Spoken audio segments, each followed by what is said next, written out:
জলের দাবিতে পিএইচই দপ্তরের কর্মীদের ঘরে তালাবন্ধ করে বিক্ষোভ এলাকাবাসীদের। উত্তর দিনাজপুর কালিয়াগঞ্জের 2 নম্বর ধনকোল গ্রাম পঞ্চায়েতের মধ্য দুর্গাপুর এলাকায় নতুনভাবে 9টি গ্রাম 2600 বাড়ির জন্য বাড়ি বাড়ি পানীয় জলের ব্যবস্থা করা হয়েছে, যেখানে 1200 বাড়িতে পানীয় জলের ব্যবস্থা করা হয়েছে।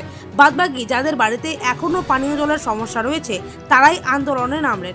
এলাকাবাসীরা দীর্ঘদিন ধরে পানীয় জলের সমস্যা জানালেও পানীয় জল সরবরাহ দপ্তরের কোনো হেলদোল নেই।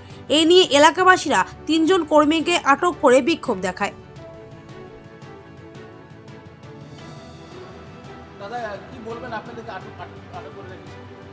আমাদেরকে আটক করে রাখছে, তার মানে আমাদের 9টা সংসদে যে পাইপ লাইনের কাজ, সেখানে বিভিন্ন জায়গায় পকেট রাস্তাগুলোতে পাইপ লাইনের কাজ হয়নি, বহু মানুষ জল পাচ্ছে না, বাড়ি কালেকশন হয়নি।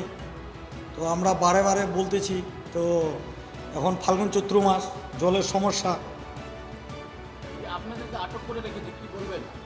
তো বলবো আমরা তো চাই তো এইগুলা একটা দীর্ঘদিনের, এই 2 বছরের একটা অশান্তি, জল 4 মাস থেকে চলছে। হ্যাঁ, বহু মানুষের জল পাচ্ছে না। তো আমাদের যে উপর মহলের যে ইঞ্জিনিয়ার অফিস স্টাফ আছে, তারা কন্ট্রাক্টর, তারা এটা সুরাহা করতে পারে। আপনাদের কোনো দোষ নাই? না, আমাদের তো দোষ নাই, আমাদের যেটুক কালেকশন করছে সেটুক জায়গায় জল যাচ্ছে। এবার কালেকশন আছে 2600, হ্যাঁ, সেখানে কালেকশন হয়েছে 1200, আর বহু জায়গায় পাইপ লাইনের কাজ হয়নি। তো কালেকশন কি করে হবে? এই যে আপনাকে আটক করে রেখেছে, কি বলবেন এখন? এখন বলবো, আমরা চাচ্ছি, আমাদের অফিসে ফোন করলাম, ফোন করে কথা বললাম, তো স্যার এই যে সমস্যাটার জন্য আমাদেরকে আটকে রাখছে, মানুষ ঠিকঠাক বাড়ির কালেকশন পাচ্ছে না, পাইপ লাইন হয়নি। কি বললেন ওনারা? ওনারা বললো দেখতেছি। আপনার নাম? আমার নাম সরেশ রায়।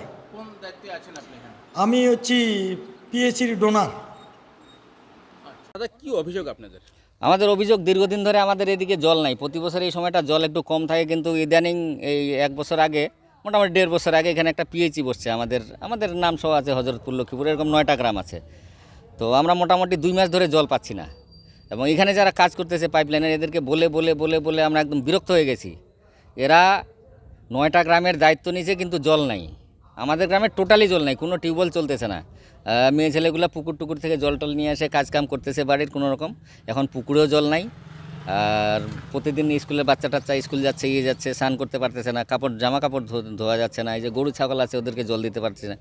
খাওয়ার জলটা কোনো রকম পয়সা টয়সা দিয়ে 2 কিলোমিটার 3 কিলোমিটার ডালিমা থেকে নিয়ে আসি, কিন্তু বাকি তো আরও জলের দরকার আছে। তো এই কথাগুলো আমরা দীর্ঘদিন ধরে এখানে জানাচ্ছি। বাড়ি বাড়ি পানীয় জল দেওয়ার ব্যবস্থা কথা ছিল? কথা ছিল, একদম বাড়ি বাড়ি পৌঁছে দেবে জল, এরকম কথা ছিল।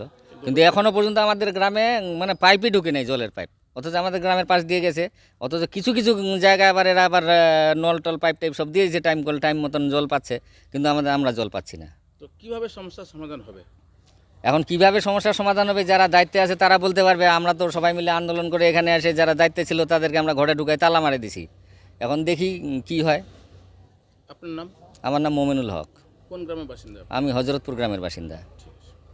আমাদের জলের অসুবিধা, জল বাড়ি হজরতপুরে জল তুলতে যায়, আমার দাঁত ভাঙে গেছে। এই পরিস্থিতি কিভাবে জল তুলতেছেন? টিবল দিয়ে এতে টিবলের জল উঠতেছে না। বলে কি জল ঠিকঠাক উঠতেছে? না, উঠেনি। উঠে না? না। কি চাইছেন এখন আপনারা? এখন জল চাচ্ছি যে এখন আমাদের এখানে গ্রামবাসীদের এখন সমাধানটা কিভাবে হবে?